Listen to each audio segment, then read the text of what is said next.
Welcome to Updated Autopsy Report, a podcast from Yotze Ben and Friends where we read and watch the inspirations behind Ace Attorney. I'm your host, Ben, and with me today is Dessy. Hello. And two good friends of ours, Tiago. Yo. And Rose. Hi. We're all longtime fans of Ace Attorney. We hope that through our perspectives, it'll reveal new details and provide interesting commentary for all the media we discuss. Our intro music is by Lace, and you can find all her other work at leiss.bandcamp.com. Today, we're discussing the final four chapters of Arsene Lupin versus Herlock Sholmes by Maurice LeBlanc, again from 1908. These two it's kind of two chunks here that we're kind of going to cover because the first two chapters wrap up the main arc of the blonde lady that we were kind of reading at first here. And then the last two chapters are their own standalone-ish story. They all directly reference events of the blonde lady, but you could read it on its own as well, these last two chapters. And again, as has been consistently the case with all these stories we've been reading, they were all published periodically through French magazines and then were collected at a later date, and sometimes collected in different ways. Like I said, sometimes the blonde lady story was just published all on its own, and the other story here, the Jewish lamp, sometimes that was posted all on its own as its own collection. So, but here, the most common way to get it now is all in one package, because they just said, well, let's put all the Herlock Sholmes stories with Arsene Lupin all in one place. So, how'd everybody feel about this kind of wrapping up the rest of this book here? Well, I like it.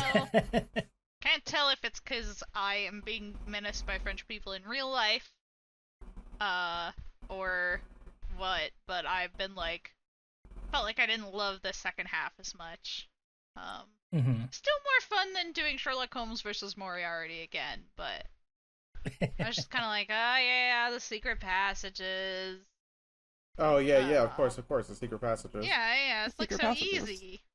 We all know about the secret passages. Yeah, we all know about the secret passages. And I was like, I don't know, these guys just kind of... They didn't have as much chemistry as I wanted them to. Also, they mischaracterized the hell out of Wilson. I'm coming for him. Yeah, they did. I'm on my way. I And gotta it say, didn't get any better. Watson's characteristics reminds me of how, Gumshoe gets treated poorly sometimes. It's very much similar. I think we brought this up last time too, but yeah, this thread keeps happening in that Maurice LeBlanc is like, you know what would be really funny? If Wilson was just really dumb and also he just kept getting beat the fuck up all the time. I'm going to throw this motherfucker down a flight of stairs. Just like, I have a question. It's really sad in a way. Yeah. It's funny, but sad. I too would immediately get a fever if I'm even mildly inconvenienced, because it keeps happening. My question is there a specific reason why we're calling him Wilson and not Watson? Well, because this is simply not Watson. Oh, I mean, other than copyright? Well, the book calls him Watson, does it not? Or am I insane? No, your version does. The one that we're listening to calls them the correct names. Oh. Yeah, like I said, yeah, because that's the way that the author intended it. We got the audiobook calls him Watson, and you guys read it, so it calls them Wilson. Got it. Understood. Yeah. Again, it depends on the publication date. My question is, what the fuck are you talking about?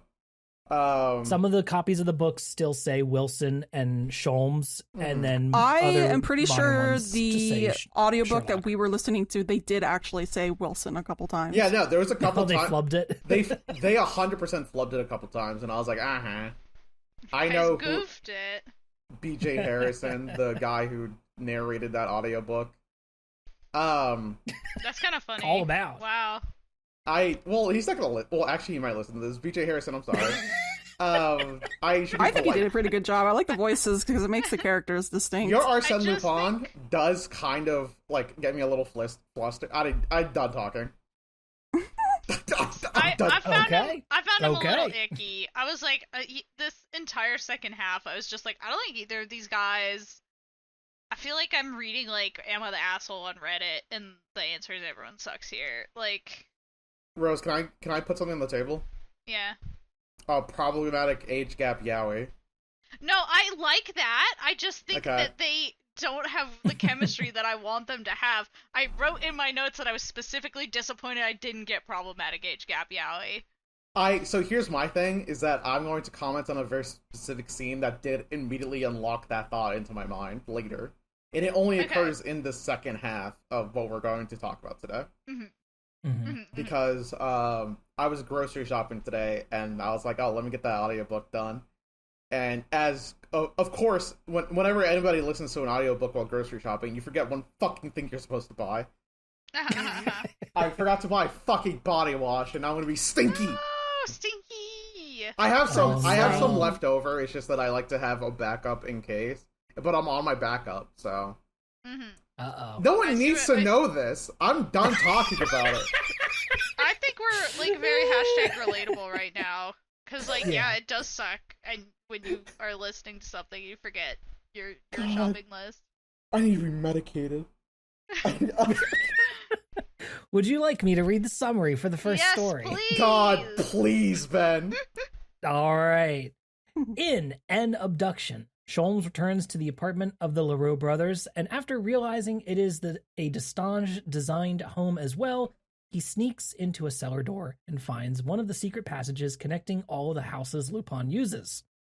There, he eventually sneaks into another home and observes the blonde lady in her boudoir, and realizes she is Clotilde Destrange.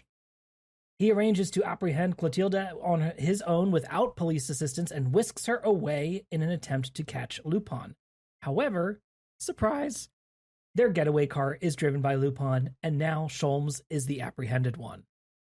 Lupin ships him off to England via boat, confident in his victory. Oh yeah, that was the chapter, right? That was the entire chapter. That was the whole chapter, fuck, was dude. just... Okay, yeah. Yep. Let's talk about it then. Fuck. I immediately, like, my phone vibrated. I checked it real quick, and there was a split second of silence, and I was like, oh, fuck, did I miss something? Here's my opinion about this chapter, is that I actually do think the dialogue between the lady and Lupin is actually very cute. I was actually, like, kind of falling for it, especially in the audiobook version. I was like, oh my god. They're dating. And I was like... he loves her. And I was like, oh, that's actually kind of romantic. She did kill that guy, though. It was in self-defense. She did. Yeah, it was in self-defense. I did, but she did fucking kill that guy. Very With a blood-forced for her. trauma. Congratulations on woman's wrongs. Yeah. Very Takumi to latch onto the idea of a woman killing in self-defense. I feel like if I close my eyes and put these two cases over each other, I can imagine Phoenix Wright in the court going, oh my god, I realized she did it in self-defense. Well, that's okay, because accidental murder is still murder, and we're putting this 8-year-old in the chair. Honestly, never mind. Yeah, 8-year-old, I forgot every time you make that bit, we're referencing the fact that it was Kid Edgeworth who was about to get fucking chaired. Yeah, and that other, like, 16-year-old foreign national child who was accused of murder. Oh, And Emma. She was gonna get killed. And well, Maya also technically was a child, the first couple of murder attempts. Oh yeah, that's true. She only became an adult in the last one, and even then, all she really did was become, like, a priest or whatever. Yes, the accidental murder is still murder in the Ace Attorney universe, but I don't think accidental murder is still murder in France. Unless it is. I don't know French laws. No, I don't believe it is. Okay, sweet. There's still no such thing as accidental murder. That's just simply not fucking real. Honestly, I think Takumi really needed to get something down the final chapter of the first game. Oh, well, it was the final chapter of the third game, right? Holy shit. Takumi, what were you doing? Never mind. Takumi, were you okay? Am I okay? Yeah. Was he okay? Probably not. Yeah. I really like in my mind, thinking about this scene, it's like a very dimly lit room. Like, fucking Sherlock Holmes is peering through, like, a gap in the door. as like these two are on a couch consoling each other, and it's like, Holmes, you voyeur, what the fuck are you doing, sicko? Yeah, this is why he also comes off as like kind of sketchy. Do you not think Vanilla Holmes would have done this? No, he definitely would. It's just, I bet he's also like, oh, it's really unfortunate that this is a romantic scene. I was just trying to get evidence. Yeah, I just think he would have had like a little more like decorum and social skills about it. Does Vanilla Holmes have any decorum or social skills? When he wants to, yeah. When he wants to, okay. Yeah, he's actually pretty good at like convincing people of stuff and like negotiating and all that, which this version of Holmes is not very clearly. I mean, he's very good at negotiating with Ganymede for like power, right? Because I feel like Ganymede just does literally whatever this guy says. I mean, Ganymede seems to be a pushover no matter what. Yeah, Ganymede low-key gave up on his career and then was like, and then Holmes was like, I'll do it. It is really funny that this will be in the second story, but it is really funny when he goes to Ganymede in the second story. He's like, hey, come help me out here. And he's like, if it's about Lupin, I'm not helping you. I don't want to be involved anymore. I've stopped roping me into your shit. He literally like gave up to become like a traffic cop or some shit. That's like low-key kind of crazy. I don't know. You can't just have like Lupin's. I always considered them to be like Nemesis, but I guess not. I guess Ganymede's just fucking here. Yeah, I guess it's. I don't know. I feel like Ganymede turned out kind of disappointing. We're poisoned by the relationship between Senigata and Lupin the Third because that's what we expect Ganymede and every now and then there's a couple moments where I noted down like how much fun I was having when it was the two of them like just sort of doing some silly little bits. You know? Ganymede early on in the Lupin stories was the Senigata, right? Like there's early on there are scenes where they like have decorum and they talk to each other like people. But that like relationship gets filled in by Holmes in this crossover. Who also sucks and is like a rude little bitch. Yeah, and I want to allow some room, right? For there could be some other Lupin stories, right, that we have not read that maybe Ganymede further away from Sholmes is back the way that we liked him initially, he just gets right? Stupider when he's close to Sherlock Holmes. Right. It could just be the Sholmes proximity thing, right? That by dint of him having to be next to the great detective, he just has to, suffer the protagonist's Oh, it's like curse. the combiner paradox. Sorry, that's Transformers. Oh my god. Oh my god. It's like, okay, listen. What? It's tangentially related because when the combiners, like the Constructicons, who are all pretty smart, combine into Devastator, they somehow become stupider. Is this in canon, or is that just the effect that the fandom perceived? No, it is in canon. They just become dumber. I didn't know there was a type of car robot called the Combiners, and I do, in all respect and seriousness, think that sounds dumb as fuck. Okay. They are all construction vehicles that combine into a larger robot. Okay. Well, I do like construction vehicles that combine into a larger robot. We'll talk about this later. Okay. So after spying on Clotilde and Lupin, I real quick, I do want to touch on something from the previous conversation, which is simply because Sherlock Holmes has protagonist syndrome, Ganymede is forced to play second banana. He becomes the Patton Oswalt of their relationship, and that's like tough, right? Because it's like, that's just what happened to his character. That's what I noticed. End sentence. Sure. Yeah. All right. So, yeah. After spying on them, then Holmes's plan is he gathers a bunch of evidence from inside the house, and he is going to basically appear in front of Clotilde and say, "Hey, guess what?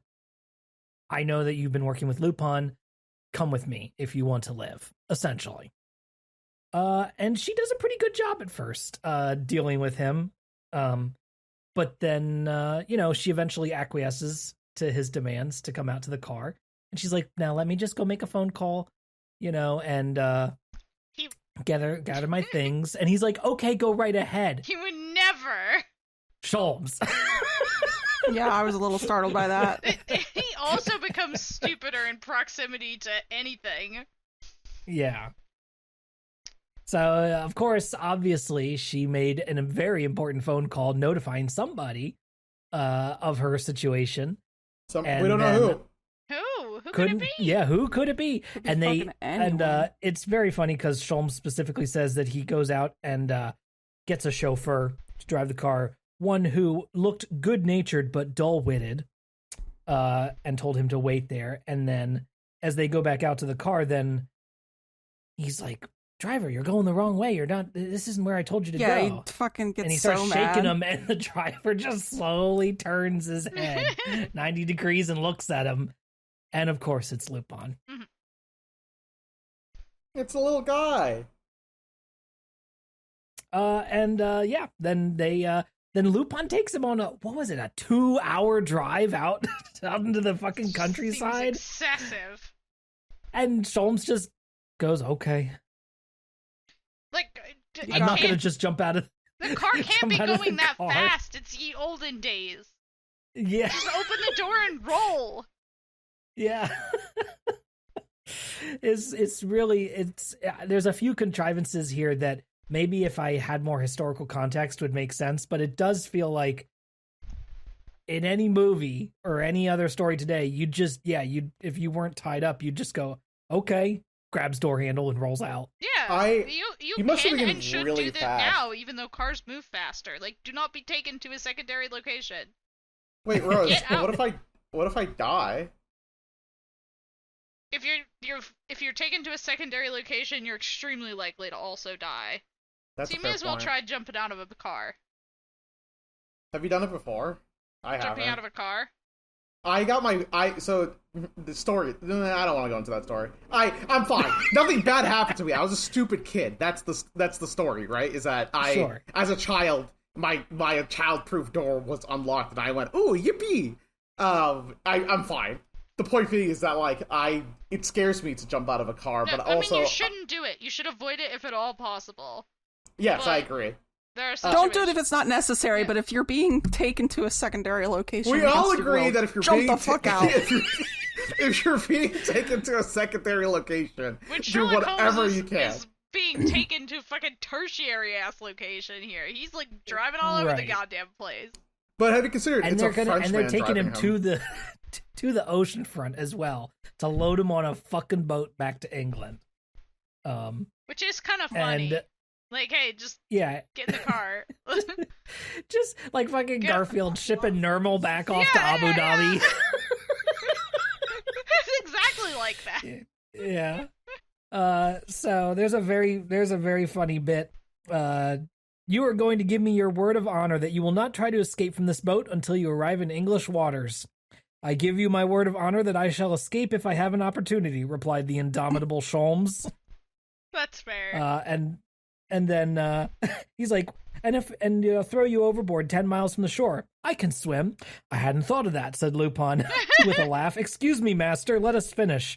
You will agree that I must take measures necessary to protect myself and my friends.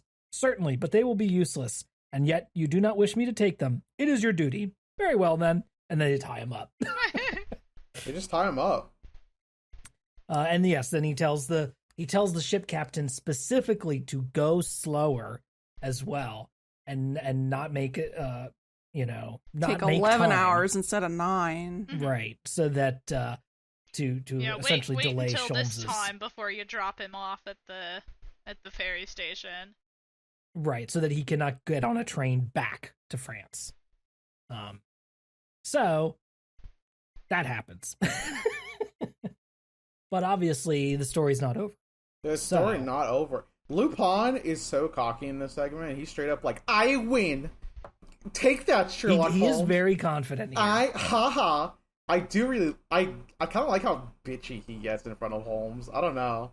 It's very He's funny been to me. awfully bitchy. I feel like his character's a little inconsistent in between chapters, but knowing that these were published as independent little stories makes a lot more sense you have all this time in between them versus like, us who are just reading it all, a couple chapters a sitting. So you're like, this seems wildly different, but if there was more time, you might not notice as much. I think that we get it differently in a different context, right? We're getting it in one single dose, as opposed to like the Parisians of the past. As opposed to like one story a month, yeah, exactly. as the magazines came out or whatever. Yeah, which is why I'm sort of like, oh, I like Lupin in this chapter again. Oh, now I don't like him again. Oh, now I like him again. I literally feel like I like him on a chapter by chapter basis because it was short stories in a magazine and not book chapters. I wonder what France was like when these stories were being published. Do you think people were out there robbing each other? People have always been out there robbing each other. Yeah, but now they're like, now I'm just like my idol, my Oshi, Lupin. What the fuck? What?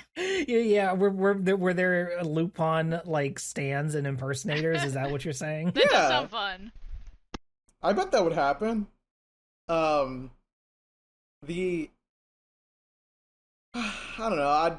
I'm gonna ask a question at the end of these, and I'm gonna I'll wait till that. Okay.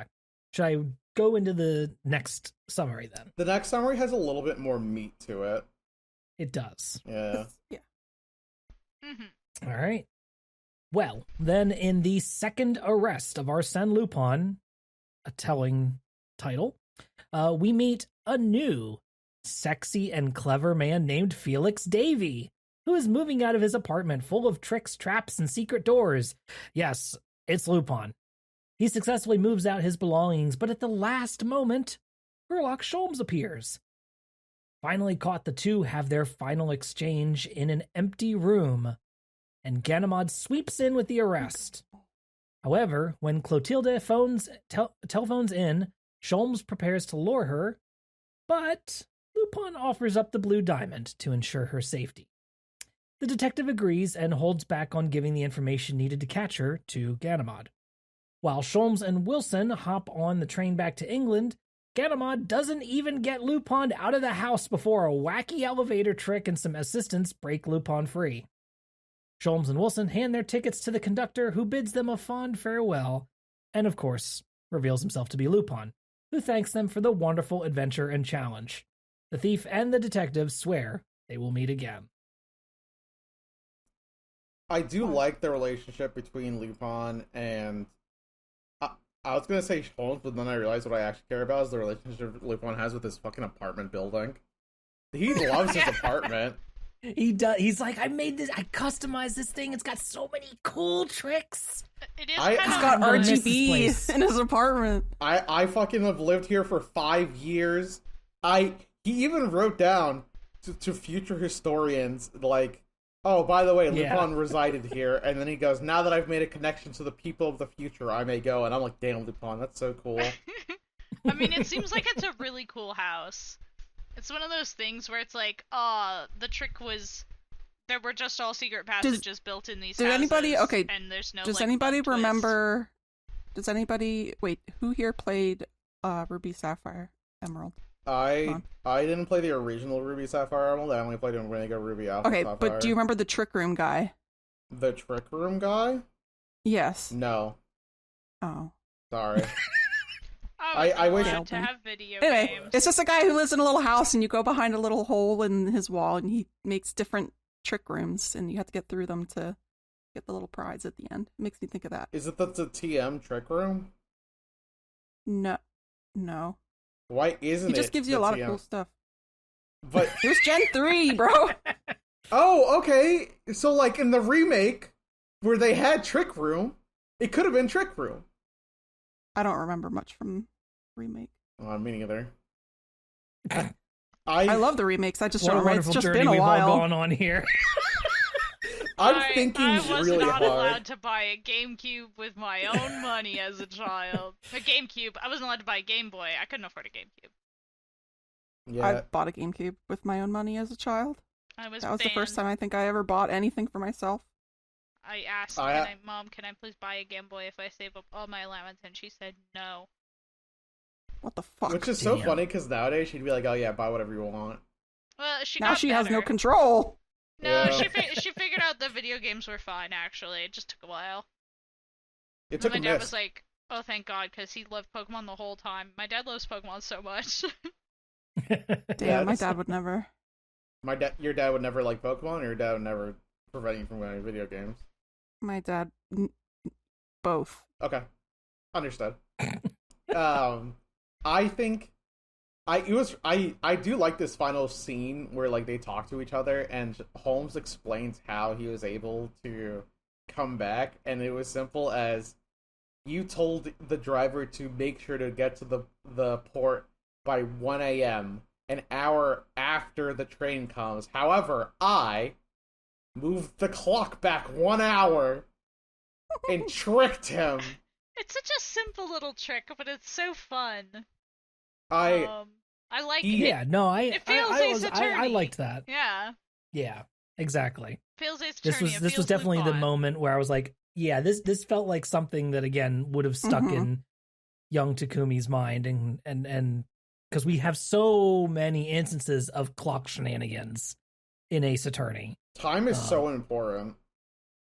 Timing So- is a lot of stuff in court cases, and to see what is like Timing and then telling your left from your right. when would that ever come up? Well, not Only- very well for only me in and several Des, as we cases. described. Yeah. Why? That's probably why we remember, because it was so hard. My memory is okay. Okay. I should be Okay. funnier. I don't know. Tiago, What's up? what I liked that you mentioned them both just standing in the empty room. Yeah. I liked this confrontation as well. Mhm. I don't know what it is about, the two intrepid heroes on either side of the fence. Granted, that's a description Lupin uses in the second story, but two heroes on either side of the fence, and they're just standing there in this empty room where everything's been moved out. Just I don't know, something about it worked for me where they were just finally had their little discussion. They're just standing. Lupin's like, "I'm sorry, I can't even offer you a cardboard box to sit on." Yeah, the thing about it is that like both characters desperately want the other person to know how cool they are. So of course they're gonna sit here and talk to each other about, "Oh yeah, well I traded one of your henchmen a fake rock to get me here. What do you think about that?" And Arsene Lupin's like, "That's actually hilarious as shit. Are you gotta be fucking kidding me for real shit?" Yeah, he actually loves that. He's like, "Yeah, he's like, that's really good, dude." Yeah, he loves the clock trick. He loves the fake diamond trick. He's like super excited. Which I think is fun. The idea of Lupin he just being wanted like, a playmate. Yeah, Ganamon, he's excited they're coming over for a play date. Yeah. again, it sucks that Ganamon cannot have this relationship with Lupin, but I'm glad that Lupin's getting it somewhere else, I guess. He needs enrichment. That sentence made it sound like Ganamon was getting cucked. He kind of is. He straight up is. That's the thing about it. Kind of a But, bummer like, for him. I'm gonna start calling it the Ganamon chair from now on. They were also like talking about debts being paid between the two of them a lot as well, which is very old man Yowie coded stuff. Like, "You finally paid my debt. It's paid in full. Oh, by Yeah. the You filled me up with satisfaction from these adventures." Don't we've say had." it like that. It's Ben. like, Oh my okay, God. Yeah. wow. I can't believe that fucking what was it? That like Lupin's like, "I'm really sorry about Watson's arm," and Sherlock Holmes might as well have said, "Huh, what?" I see No, again. he Yeah, doesn't you're- give a shit. yeah. Never. He would never. They literally just broke his arm to get him out of the story at that point. Yeah. I think he should be more sorry. Here's the thing: the fact that it happened twice here and got Wilson/Watson out of the story does almost make me feel like, yes, Maurice LeBlanc didn't know what to do with him, so he mocks him a little bit whenever he shows up, and then was like, I don't really need Wilson. Let's get him out of the way. I only care about Sholmes. It's weird that he has some sort of weird fucking thing about Watson. I don't even know what it is. Like, what did he do?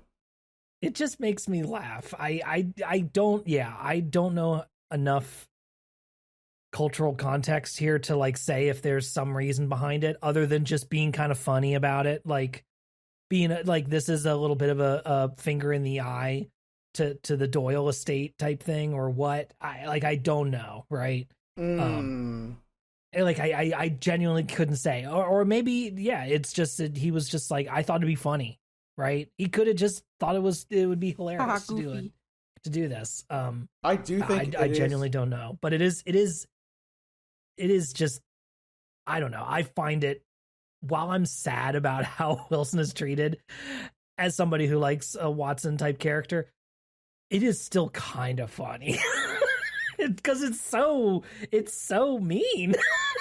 Oh yeah, it makes me laugh because it's so mean. It does make me think multiple things about, like, it was either he wanted to stick the finger in the eye for the Doyle estate or separate Holmes from Watson in order to have a focus on Holmes.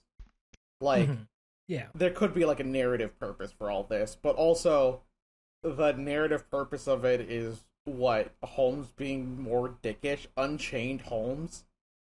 Maybe that was the maybe that's why Holmes was so shitty towards everyone. It was because he wasn't next to his Bishi. Jesus Christ. Wow. Yeah. For some reason, it's I don't know. What did I say? I don't know. It's gone. All right. I feel like I blacked out. I didn't think I'd failed that speech check. I thought I was just speaking. No, you're I fine. did You're somehow. fine.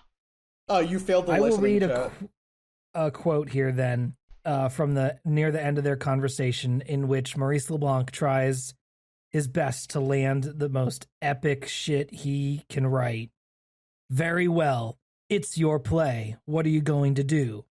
I play the king, said Sholmes as he fired his revolver. And I, the ace, replied Lupin as he struck at Sholmes with his fist. That's not the same game. This anime is shit.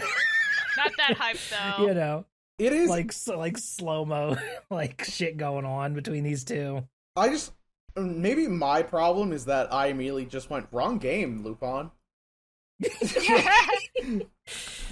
Because I thought that, well, no, Sherlock Holmes said king, which is fair because that's a card. I thought Sherlock Holmes was playing chess, and then Lupin was like, poker. And it's like, no, wait, what? No, yeah, I think they're just doing cards regardless, yeah. Oh, I misread the scene initially. I can totally see that read. Yeah, I was like, because look at Sherlock Holmes, he's a chess guy. Yeah.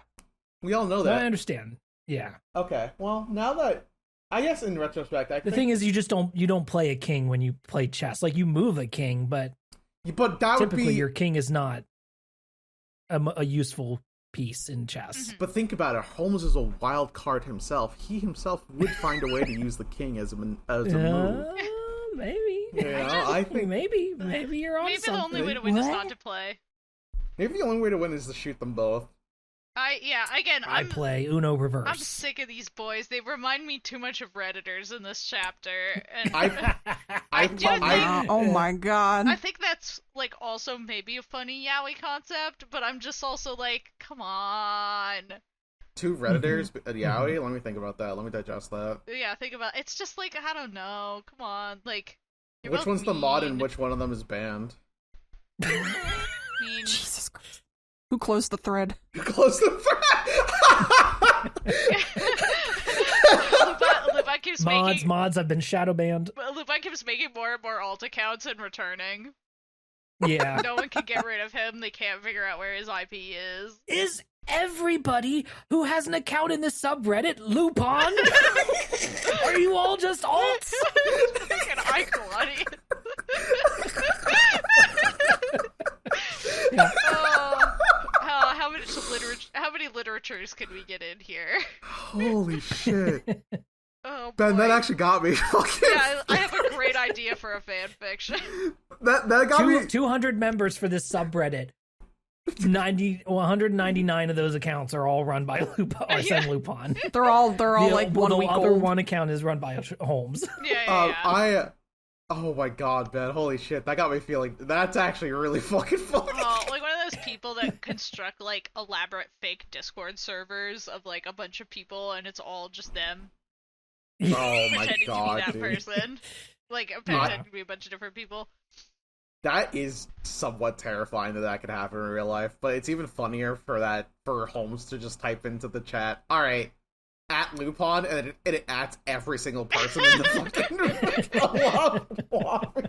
He forgot. Who just at everyone to the server. Everyone. I didn't, bro. I didn't.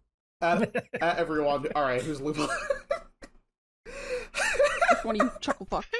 I forget where I am. Where am I? Yep. Oh god. I do like the argument they have between them. I like the breakdown of all the core case of simply just like, Sholmes is like, give me the blue diamond or I fucking rat out your girlfriend. And Lupin's like, you won't do it, and then immediately like get him as a third. Goes, never mind. I'll trade. Big trade. Yeah, Sholmes is like, no, I absolutely will rat out your girlfriend. I also feel like maybe because she rings. Yeah, she calls on the phone. Bad move, Clotilda. Bad move. She should have played the queen. I also just think that, like, as I was reading this, I was like, I bet the blonde lady translates to something, like, cooler in French. And yeah, I've seen it as the fair-haired lady occasionally as well, but it probably rolls off the tongue. Yeah, and I'm sure the translators have all been doing the best they could, but it just doesn't quite have the same oomph to it. It's like, there's lots of blonde ladies. I don't know.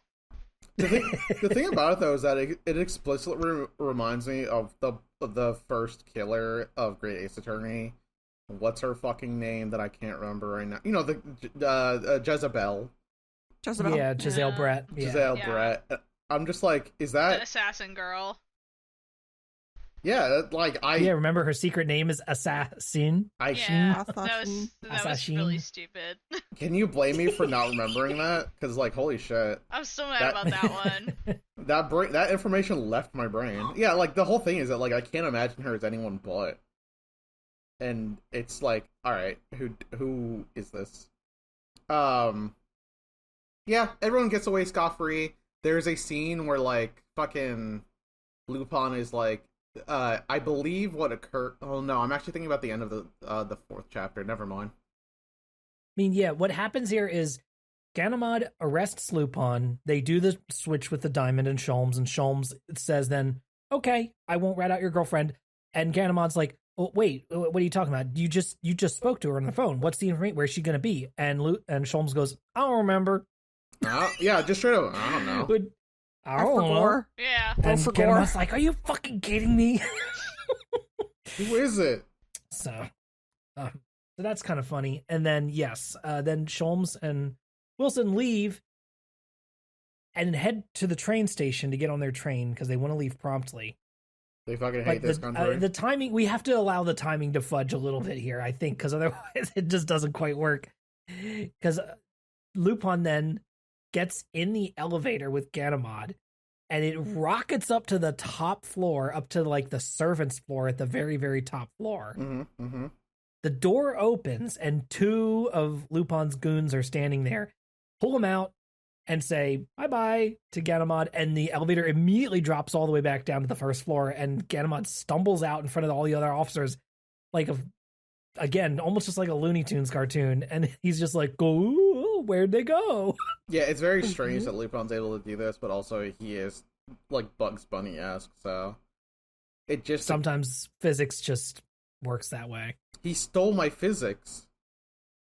But then, then he rushes to the station, presumably. Obviously, he has to, like, teleport to the station to be the conductor to take the tickets for Sholmes and Wilson, which is, again, we just have to go, well, hey. I feel like... He can teleport, it's fine. I feel like in this novel, he sort of conveniently forgets that he, gave Holmes the ability to immediately recognize, Lupin. Yeah, he memerized Lupin. Yeah. We just sort of forgot about that from the first book, because Holmes spends a lot of time being like, perhaps it is him. Oh. Right. Like, no, well, no, like, no. with Wait, the driver... this is the part of the story where he goes, he's talking to Holmes is talking to Ganymede, and he's like, Lupin's right there, and Ganymede's like, no, I would know if it was him. And then like 2 seconds later, he goes, oh, I guess it is him. Well, you've already failed the I would know if it was Lupin test, so... Yeah. Yeah. Also... Yeah, I guess you could make the argument, right, with the driver. The driver's facing ahead, so he's looking at, like, his back of his head a little bit. And at the conductor, like, the conductor had his hat down, and, like, the second they actually look the conductor in the face, he realizes he's Lupin. Yeah. So I guess you could make a little wishy-washy, like, it is but the idea that Sholmes is not looking at every single person in his immediate vicinity and cataloging their faces instantly, Well, unrealistic. Which he would monologue about how he's doing if it was the exactly OG Sherlock all the Holmes. time. I feel like it kind of depends, because this is like old Sherlock, right? This is punished Sherlock, where maybe he simply thinks to himself, that information is not relevant to me, therefore I won't think about it. You know what I mean? Mm-hmm. Sure. But also this could just be Holmes characterized by a Frenchman. Yeah, because, like, in the original, he's very much like, no piece of information is too small. I won't draw conclusions until I have all of the evidence. And I will find the evidence by crawling around on the floor like a little freak. I'll think about anything and everything. Mm-hmm. Any small detail. Yeah. Regardless of what it is. Also, did everybody else like the your wife joke that Lupin tells to Ganymede? Oh, that was crazy. when they find some letters in the cupboard, and he's like, "Oh, it's a packet tied with ribbon, a red ribbon. Oh, Ganymede, for God's sake, don't untie it. From a woman? Yes, a woman of the world, the best in the world. What is her name? Madame Ganymede. Very funny, exclaimed the detective. I mean, actually pretty fucking funny, though. Like, it is pretty fucking funny. You got him. I mean, you got him. They have such a fun time, like, when he's, like, trying to search Lupin for items, and Lupin is like, oh, come on, you don't gotta search me, I'm a little guy. Like, whenever they're, like, doing their funny bits together, I'm like, oh, I like you again.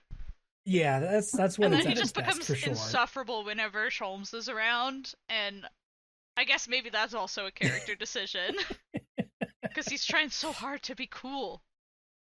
Yeah, whenever he's trying to impress Sholmes is maybe when it starts to strain some of the fun of the character. There is a certain amount of fun to it. Occasionally, it'll tap into. There's something about Lupin monologuing, especially, again, this pops up in the second chapter, like monologuing on the boat to Sholmes, that something about it still is enjoyable to me. Yeah. Because there is a little bit of like, okay, shut the fuck up, Lupin. Never shuts up. But it's kind of fun. God. He loves talking. Yeah. It's just kind of interesting to me that, like, this book is, what, 8 or 9 chapters? And 8 chapters, yeah. 8 chapters. 3/4 of the story is one mystery kind of, like, all wrapped involved with each other. And the last one is completely not, almost unrelated to the previous 6 chapters. Right. Again, it was published separately, so, yeah. Yeah, you're right. I had the issue like I had with Father Brown, where it was just so jarringly different. I was like, wait, am I still reading the right book? You know what's crazy? I remember the last time I was thinking about Father Brown. Wasn't Mormons, though. To me, he looked like fucking little bald Elmer Fudd. But I brought up a recollection of what I think Father Brown looks like. And it's the short guy from Adam Sandler's 8 Crazy Nights. I forget his name. You know who I'm talking about? The guy who takes off his shirt and dances? One of them, yeah. The really, the one who gets dunked on literally every second of that movie. I don't remember anything else about that movie. Yeah, I'm sorry, I can't offer you a life raft here, Tiago. We're not very helpful. No, it's okay. I mean, I don't blame you for not, fucking remembering the cast of Adam Sandler's 8 Crazy Nights. I mean, why would you? But, oh my god, his name was Whitey. Of course his name was fucking Whitey Duvall, an aging volunteer referee.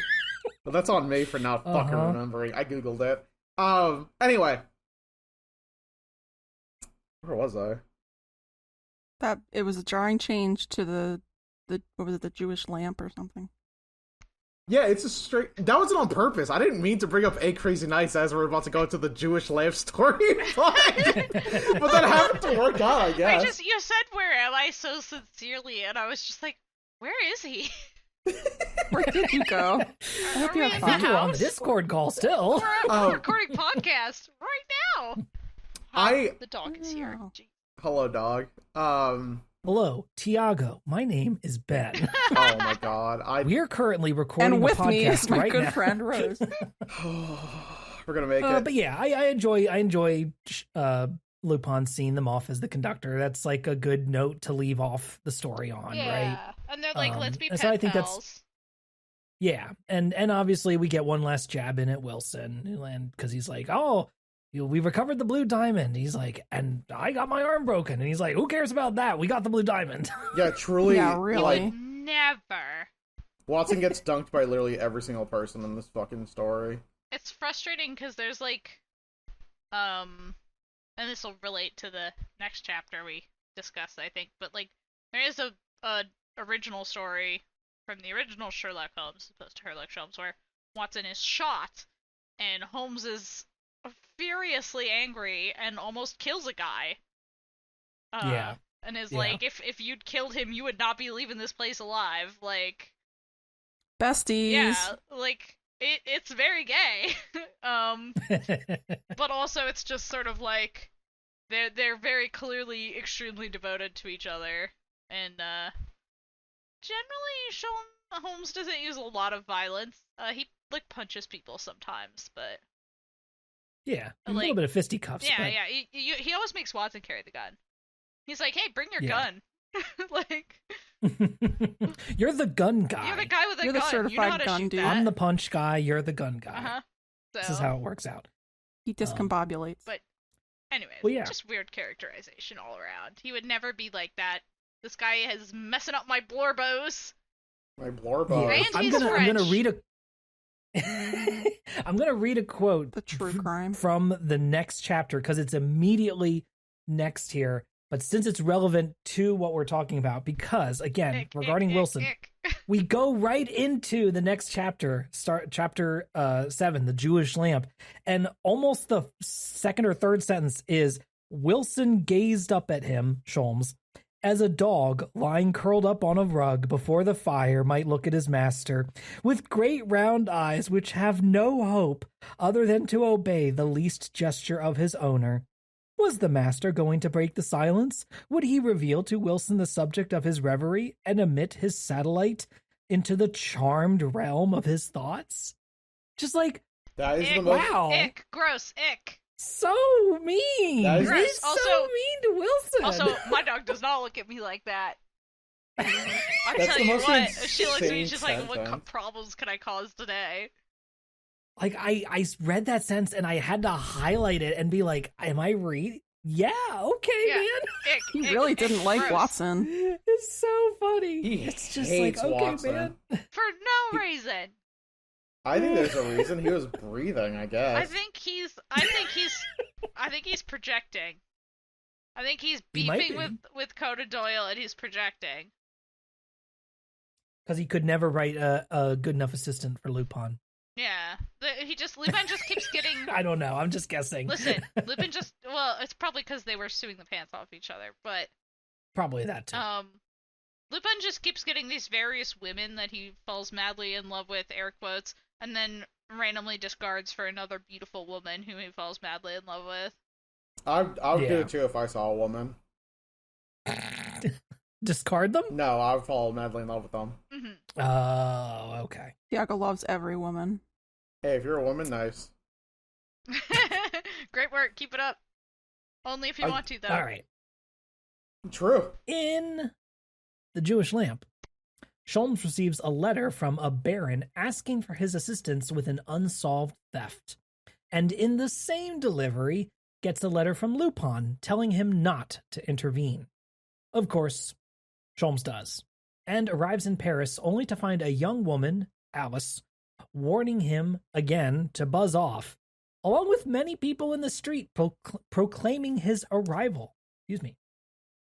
He meets the Baron and learns of the stolen item, a silver Jewish lamp with a hidden compartment that contained many rare and valuable jewels. Sholmes disproves the early theories of how it was stolen, encounters another theft the next night, which gets Wilson badly stabbed, and then stumbles into information, which is possibly getting to, then stumbles into how information is getting to Lupin via chopped up children's books. He pursues a lead to where Lupin could be staying, under what they believe is an alias, Bresson, and watches the man drop a package into the river, but as he and Ganimard bust into the apartment, they instead find the actual man named Bresson, who has just shot himself. Lupin leaves a message asking them to attend the funeral. That's insane. I remember... So we got more moving parts here. There's a lot of stuff happening. I think the more, like, French guys that names I have to keep track of, the less I understand what's happening in the story. Yeah. In this one in particular, like, I feel like I have no idea what is happening in the first half, especially as, like, there is secret messages going across each other. He hears about the secret messages because two rich people hire Sherlock Holmes because they're like, Sherlock, our lamp got stolen, and we think it was Arsene Lupin, the toughest badass who's ever existed. And then the next letter is literally, hi, I'm Arsene Lupin. Please don't go. I don't want to fight again. This is too fucking hard.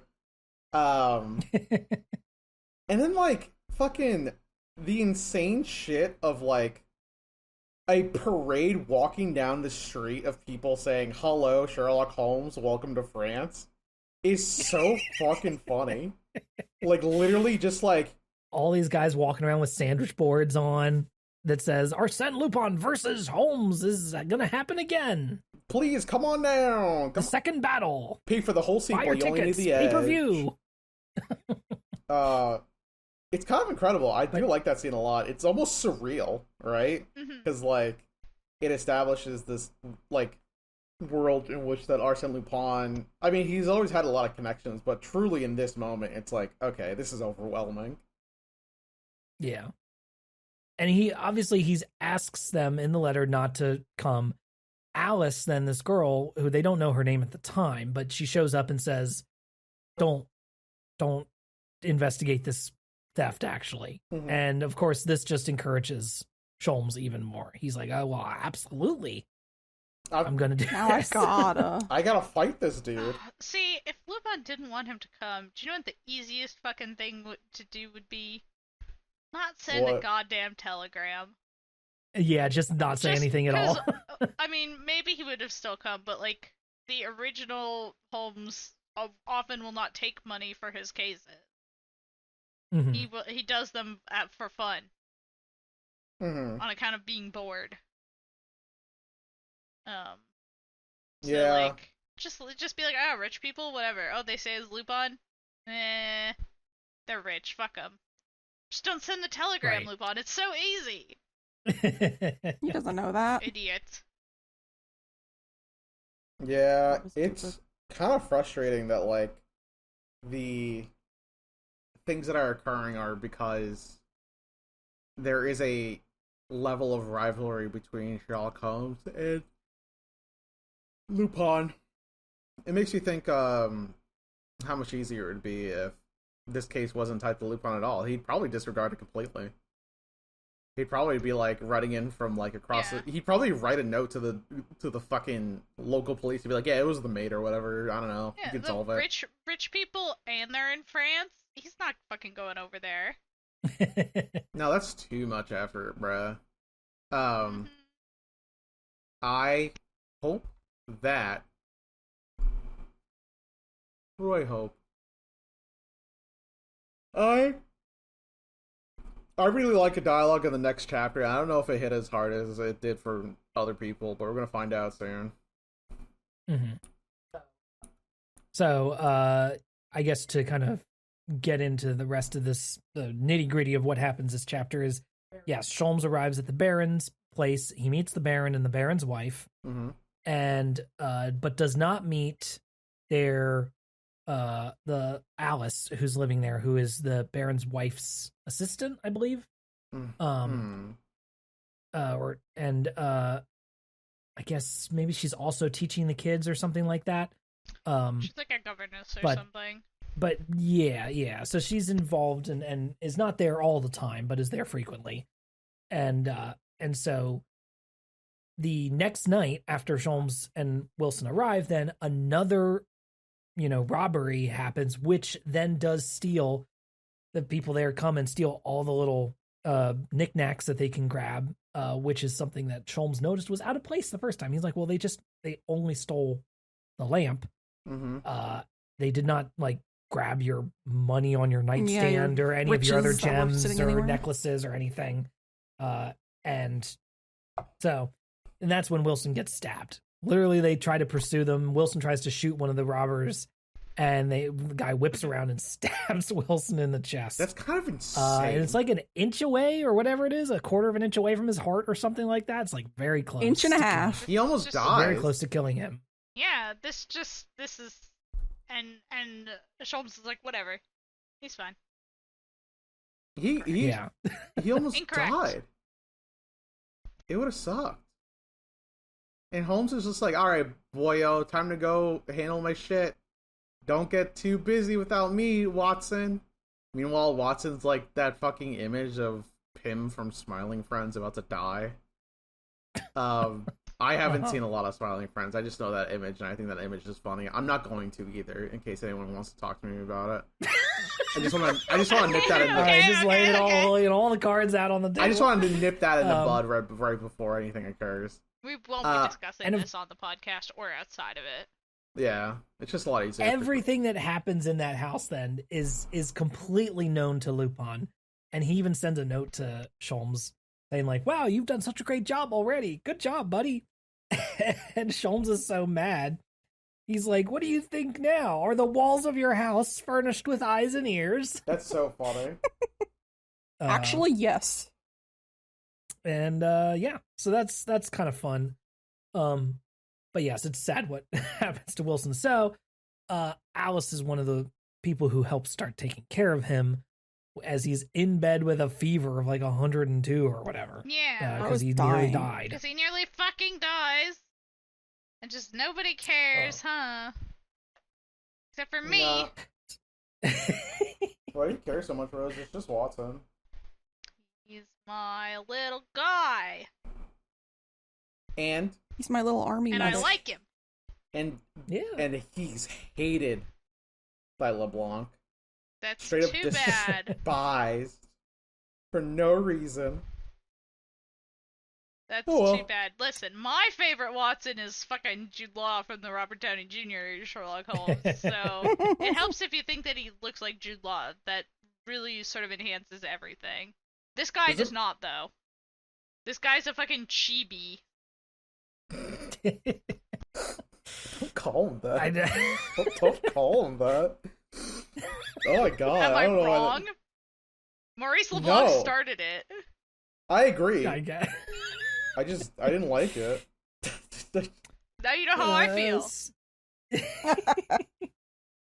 So Sholmes learns from the little girl who's living there in the mansion that she's was told to hush about the books being chopped up and mailing words and letters chopped out of these books in envelopes to various places.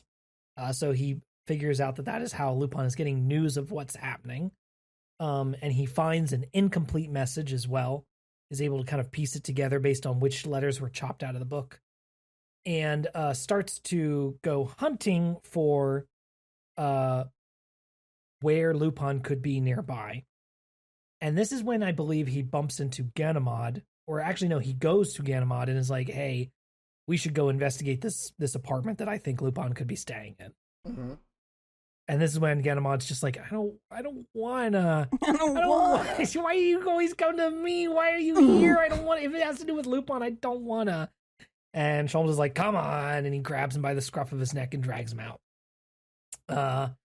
And so yes, they go to this apartment. They are speaking to the person there, and they are like, who's staying there? And he's, guy's like, well, it's a guy named Bresson, but I think it's under an assumed name. So they're like, oh, gotta be Lupin. Ha ha ha. Mm-hmm. And so they follow this guy out, but cannot see his face, right? As he's carrying this package, walking down the street. They follow him for a while. He drops it into the river. And then I believe I forget how they lose track of him, or do they keep track when because they follow him back then to the apartment. Mm-hmm. And they're debating whether they break down the door. And Ganimard's like, I'm legally not allowed to break down this door. Can't do it. I can't do this, actually. I don't have a warrant. I can't just, like, bust open somebody's door for the hell of it. And Sholmes is like, well, come on. But if it's Lupin, then, like, you gotta. it's fine. Nobody will care that you broke the law. Mm-hmm. But they knock. And then they hear some shuffling and footsteps inside, and they go to bust down the door anyway. But the moment they do that, they hear a gunshot ring out. Mm-hmm.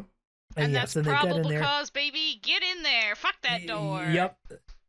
So they break the door down, they rush in there, and they find that, yes, there is a man there who has shot himself, but it's not Lupin. It'd be crazy if it was, right? That'd be insane.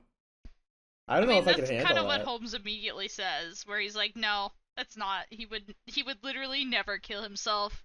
He can't shut up. Right. Never kill yourself. Never Lupin. kill yourself. Yeah. That's just Lupin fucking goofing around. Yeah. Thank you, Lupin. And little do we know that at this point, the story's solved. Mm-hmm. Like, the antagonist of the story, essentially, is dealt with in this chapter now. But although we don't know it at the time. we don't know it till the big sentence at the end of the next chapter. Yeah. But yes, then they find the note from Lupin where he says, damn, he like leaves the note in the newspaper for him. And he's like, damn, that really sucks. You should go to his funeral.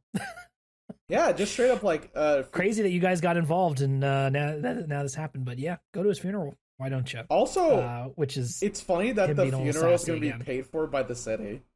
Like I fucking heard that and I was like, huh? That was like a little line that Lupin says, "I'll be paid for." Held at the public expense. Held at the public expense. That's so funny. God, I can't imagine just like the city and the state just providing services for people who don't have access to them. They tend to do that in France more than anywhere else. Because the French know how to riot. You hear France? Whoa. Yeah. We're just jealous. I mean, they do know how to riot a little better than us. Trash and start shit. True, you're not wrong. I just wasn't prepared. Listen, the French, again, I'm sick of them. I gotta read this book. French people are bothering me in my personal life. And I still respect their ability to fucking riot for shit. God bless. Yep. Good stuff. I think I like... What do I like in this chapter? I like Holmes having to investigate by himself, almost no dialogue from Lupin in this chapter. I like the weird little fucking house that he's investigating in, and the weird little fucked up family where they're just like, oh yeah, this little girl told me she cuts up letters out of her books, and she told her that lady did it and taught her to, and then she talked to that lady and that lady went, nuh-uh. I like how he's the like, little girl says, I'm gonna tell you how to not get in trouble with your governess. And she's like, how? And he's like, don't tell her shit. Yeah, just shut the fuck up. Shut the fuck up, Friday. And the little girl's like, she told me to never tell anybody about things that you love. And Sholmes is like, that's really good advice. Is it? It is She's if you're sick. insane. She's not gonna remember this shit. Bro. Or it's gonna be a core memory and then she'll never forget this. Right. One of the two.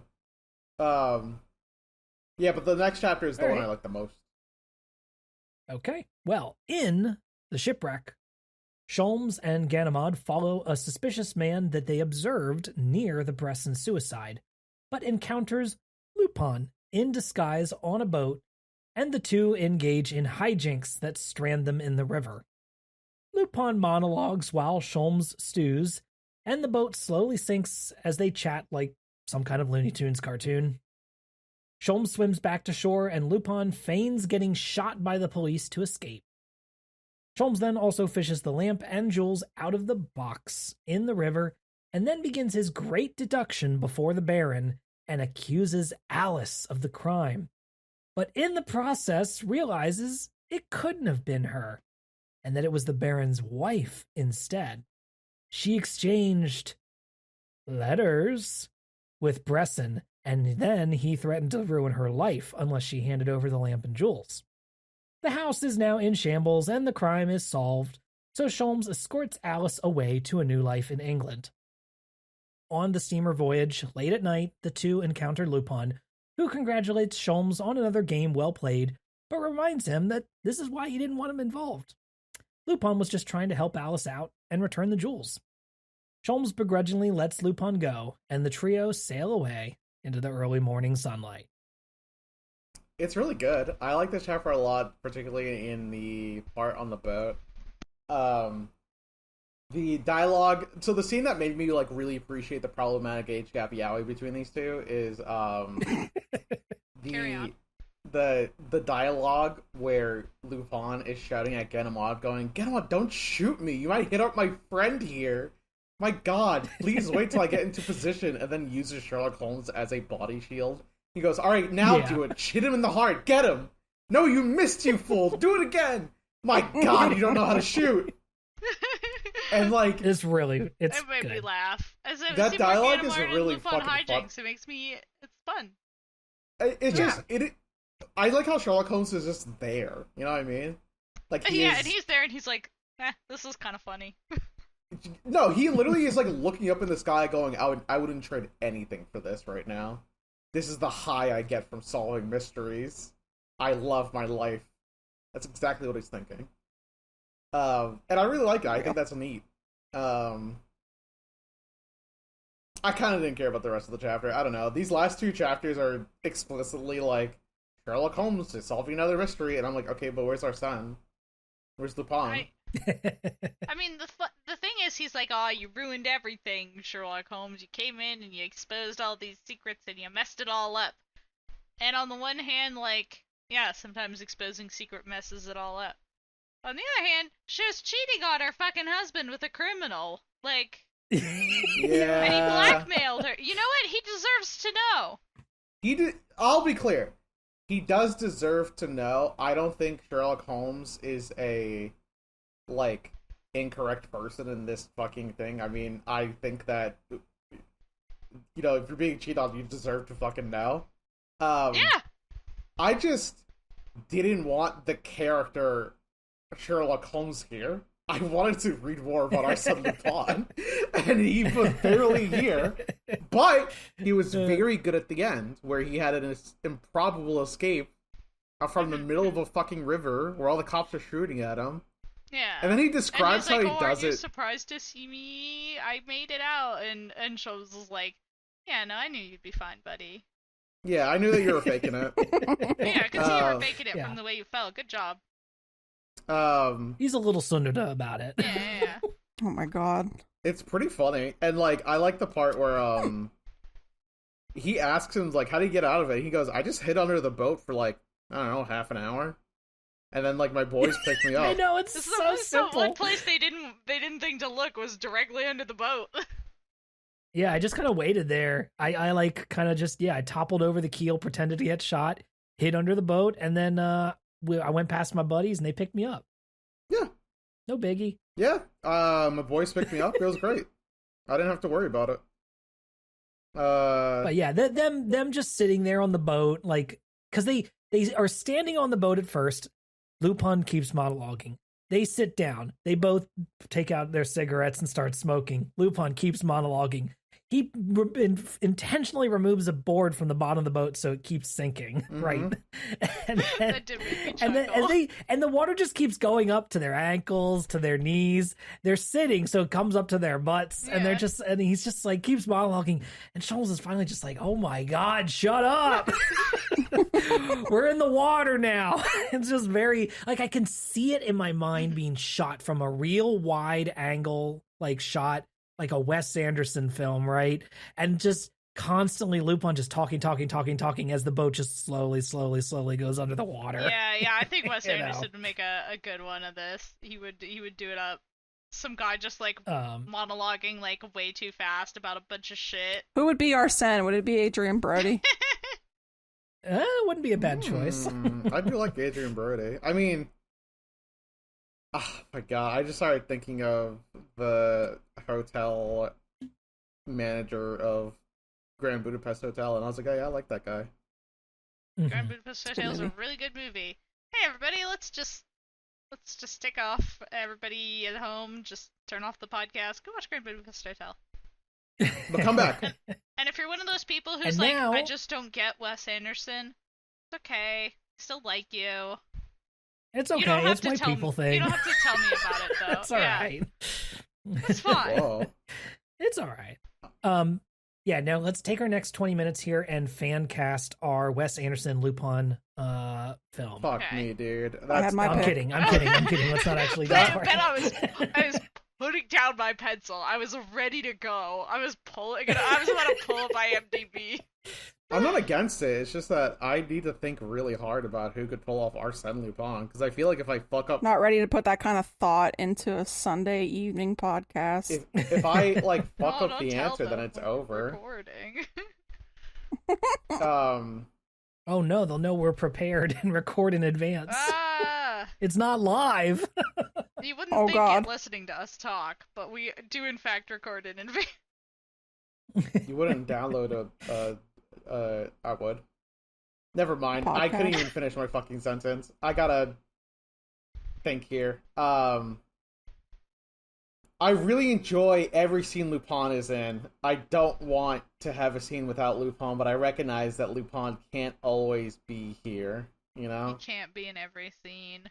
I don't know. I got to be a little more mysterious. I got a little miffed with him at the end. I was like, I don't know. I just think it's rude to like spy on some guy's wife to know where he is. I don't know, like I'm just supposed to be women should be able to do wrong sometimes.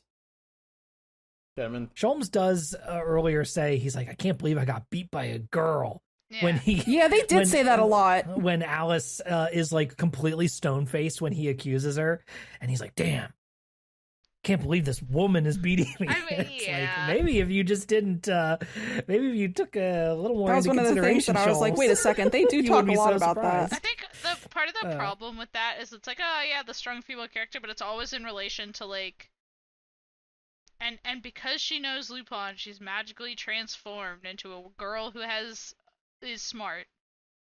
Right. And if she didn't know Lupin, she wouldn't have been magically transformed into a smart person, and she would still be a stupid normal girl. Yeah, and that does seem to be like our women in these stories are either woman who has met Lupin and thus now has become cool, or Baroness. Yeah. Occasionally, who is like, oh no, my diamonds. Young Baroness or maybe old I've cheated on my husband. Yeah, I'm noticing a lot of Baronesses cheating on their husbands. It's happened twice now. Yeah. Maybe that's a comment on We've got Maurice two Nichols. LeBlanc's society. I was gonna say it was LeBlanc a Baron or something. Did his wife cheat on him? Really worried about the specific type of woman cheating on him. Yeah, probably. I think he would. End sentence. The end. Well, yeah. So the Sholmes gets the gems back to them because he just picked them out of the river. So they get them back. And Sholmes says something to the effect when Alice is like, now the whole house is going to be ruined. Their marriage is going to collapse. And Sholmes was like, don't worry. The Baron looks like he'll forgive her. That's so funny. It's just so funny. He just kind of hand waves it. He's like, I think he'll forgive her. It'll be okay. Yeah, God doesn't. He's probably cheating on her. Do we Doesn't have the anything to do with option me. of divorce at this point? But probably not. Probably not. I don't know what the society is like around this time. No one told me. I think that. But No one taught you. Hmm? You were never taught? No one. Okay, so the thing about my high school experience is that I'm very bad at geography and history. Those are like History? my two worst subjects. So if you ask me what happened before 1993, the year I was born, I might not know. Everything is just something that I like lived through, such as 9/11. Oh god, there's so many things I lived through. I shouldn't have started that sentence. Oh my god. Don't upset yourself. God Christ. At least we got the Game Boy Advance. I have a history degree. True. Shaking your hand. You have an art history degree. I do appreciate I have an art that. history degree. It's a little different. Yeah. I do appreciate that Sholmes then is like, well, at least, Alice, I'm going to help get you set up in England. Mm-hmm. How about you come with me? Mm-hmm. We'll find you a job or something. So they hop on the steamer and head across the channel. And, of course, as they are sitting there out on the deck late at night, Lupin's there. And they get to have a nice little conversation, which is where they have the bit where I mentioned where Lupin describes them as being on opposite sides of the fence there. Mm-hmm. And, they get their kind of your conversation that you would expect out of this, where it's like they both have a bit of begrudging respect for each other. But both know that, they can talk for now as friends, but they're never going to be allies, right? They're never going to be on the same side. Never say never. Again, I could just be poisoned by small reference pools. I could be boss babying this, with Great Ace Attorney. But there's a lot of steamer travel in Great Ace Attorney. And then like the steamer travel in this just instantly brought me back to some of those cutscenes in the early morning or late at night, when some of those voyages would set off. Mm-hmm. And I feel like the camera could have panned left and we could have seen Rinosuke and Sasato also standing on the balcony Mm-hmm. Mm-hmm. of the steamer. So I do really like how that's the truth, right? Takumi just saw that shit and went, man, boats are so cool. I love a boat. Big I love boats a train. that take months. Steamboat, steam train. Steam. Make it happen. I love steam. I like steampunk. I'll admit it.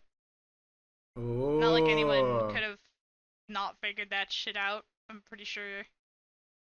I can't believe you It's been admitted on this podcast before. Yeah, I feel like We know this about you and we love you. Yeah. Despite my penchant for steampunk. Despite all your rage. Mm-hmm. I think overall how I feel about Arsene versus Lupin is that the first Arsene versus Lupin. What did I say? Oh, I said Arsene versus Lupin. I meant Lupin versus Holmes. He needs to really look into himself. Literally, honestly, that Lupin guy has got some stuff going on. You should figure that out, Arsene. The first 6 chapters were incredible to me. The only 2 really only served me to get more of the just more fucking Lupin interaction. I didn't really care for the last mystery. It didn't really do much to me. I was just like, okay, yeah, sure, whatever, and then moved on with my life.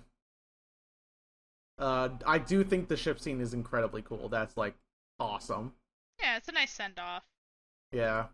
I just kind of wish that was in the first part. Why did that guy kill himself? Never kill yourself. Sholmes' explanation is that he was racked by guilt. He had some shit, and he thought the police, when they knocked on their door, when he and Ganimard knocked on the door, anybody. They thought he was gonna, that he thought he was gonna get got. He probably has sins we don't know about, Rose.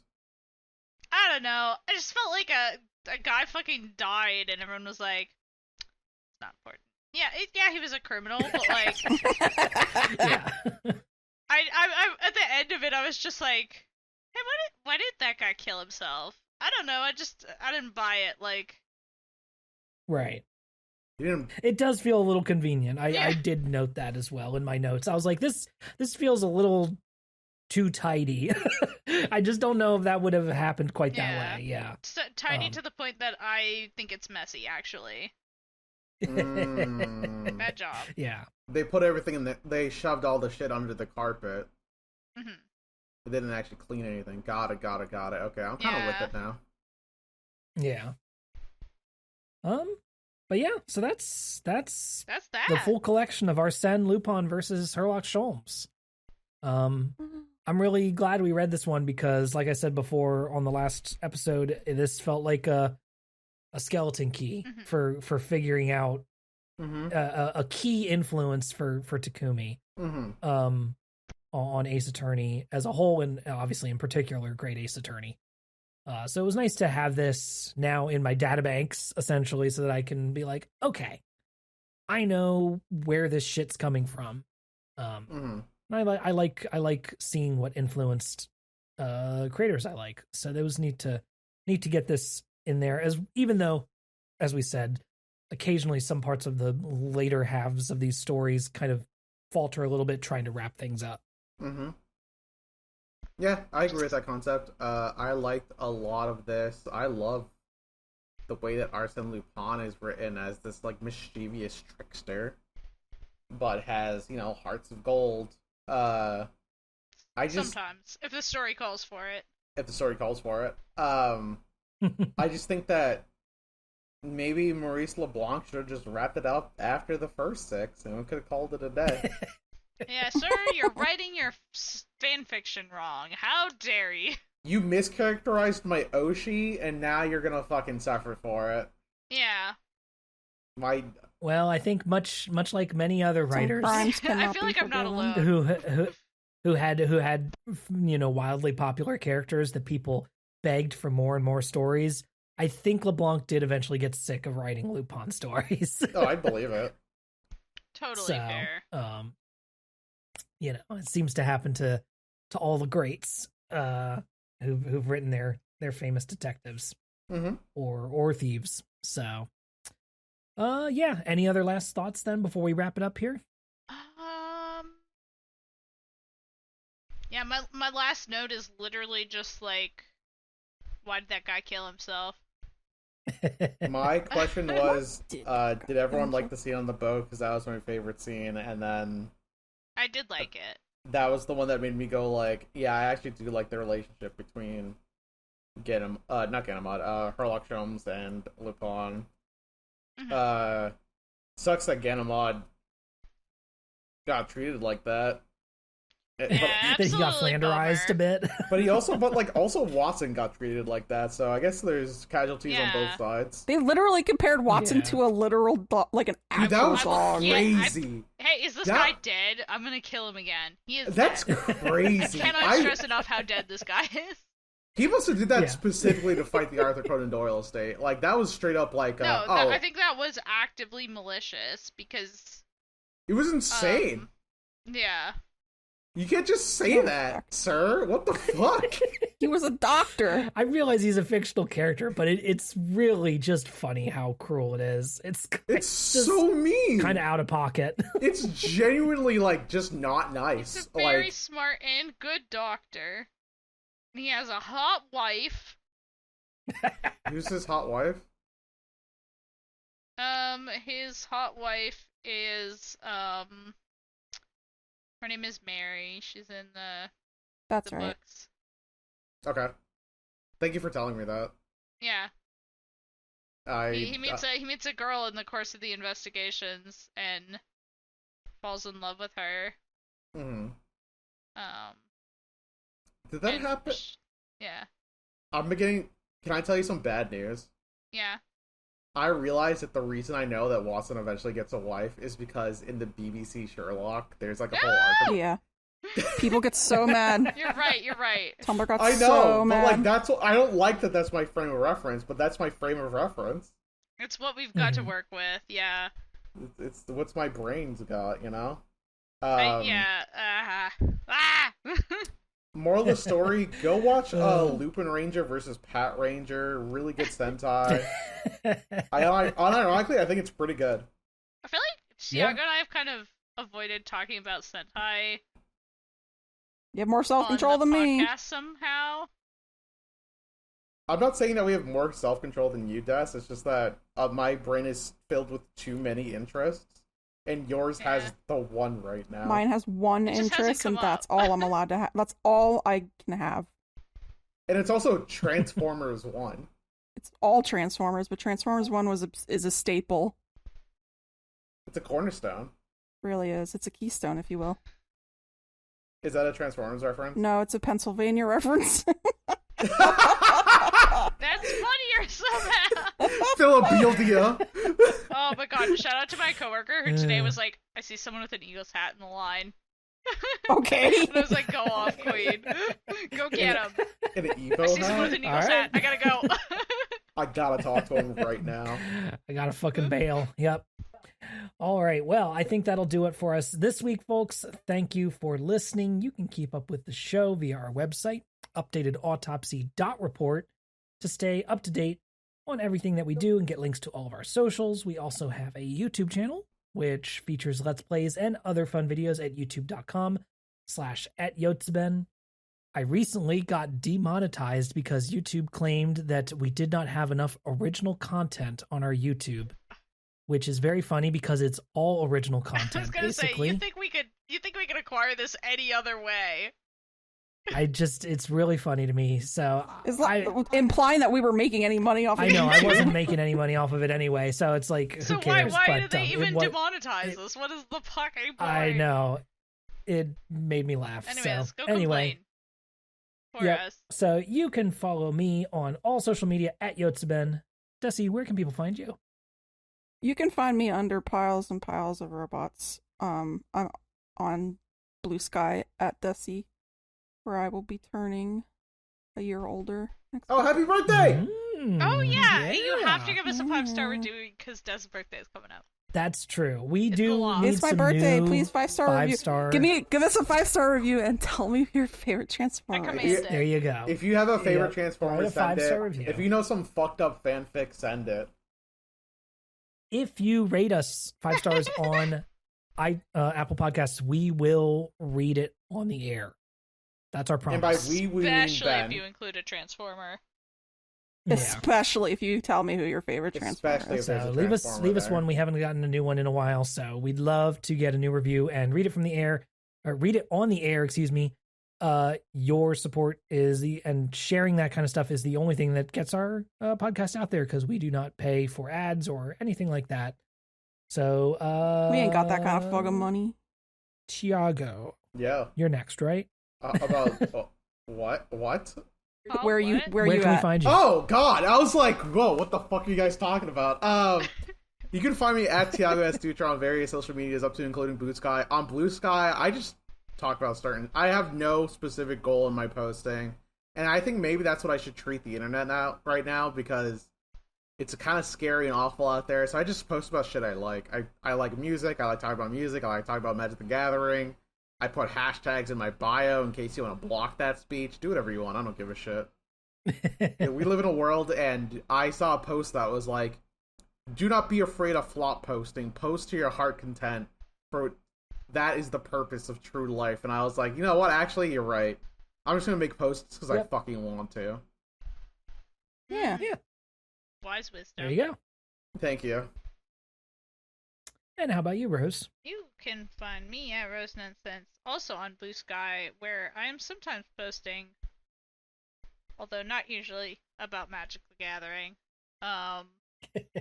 You've been playing Fall in London.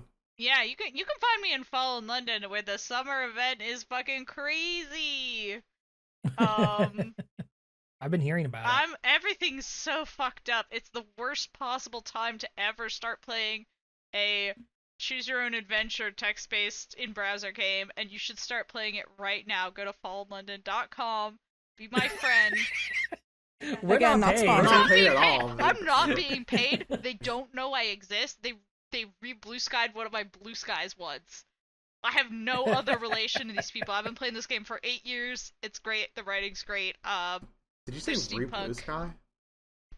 Yeah. I don't know what you're supposed to say. I reblogged. They reblogged it. Reblew. Whatever. I like to say reblued it. Skeeted. Reblued it makes it. Reblued. The problem is I just blued myself.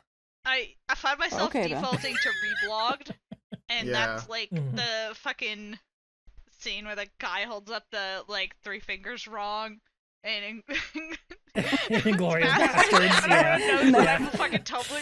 They shoot you. Yeah. Holy shit. So, yeah, whatever. I don't know. I'm not being paid by Fail Better Games, a company. You should just play Fallen London because I really like it, and it's a really good game. And it's the bad time to start, and you should start now. I'm pulling up my Fallen London right now. Right. I made Tiago start. There you go. And by made, I mean he did it completely of his own accord because I was talking about it.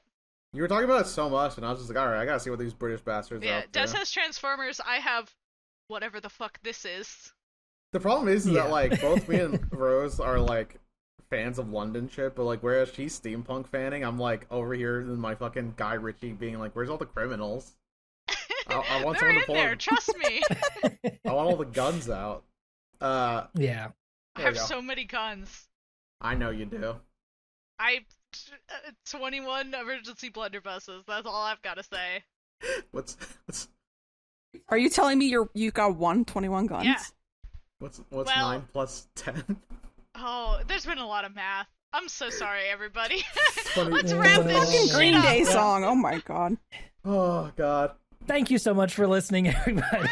We hope you'll rate and review us on Apple Podcasts, Spotify, or your favorite podcast platform. Next time, we will be kind of finishing up our little Lupin detour with a little side surprise. We're going to be watching some Lupin the Third. Oh, this time. Hell yes. We couldn't shut up about it. Next time. Yeah, since we couldn't shut up about it, even though it is, it's kind of, in the mix for Ace Attorney. Listen, we're here with Lupin. We got to talk about some Lupin the Third and get it out of our system before we move on to the next thing. So, we are going to watch a couple things. We're going to watch the anime pilot of Lupin the Third. This was the film that was made to get the series funding. Okay.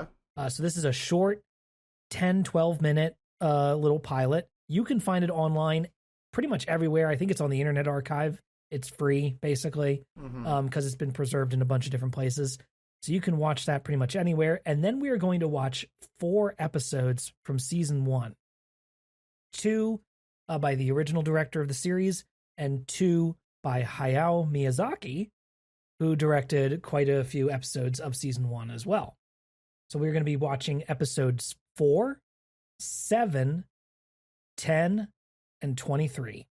It's basically a movie's worth of Lupin.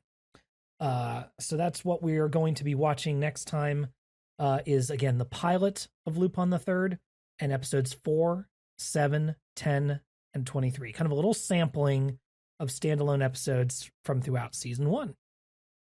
So that'll what we'll be covering then. So we'll see you next time. Thanks, everybody, for listening. Bye. Bye.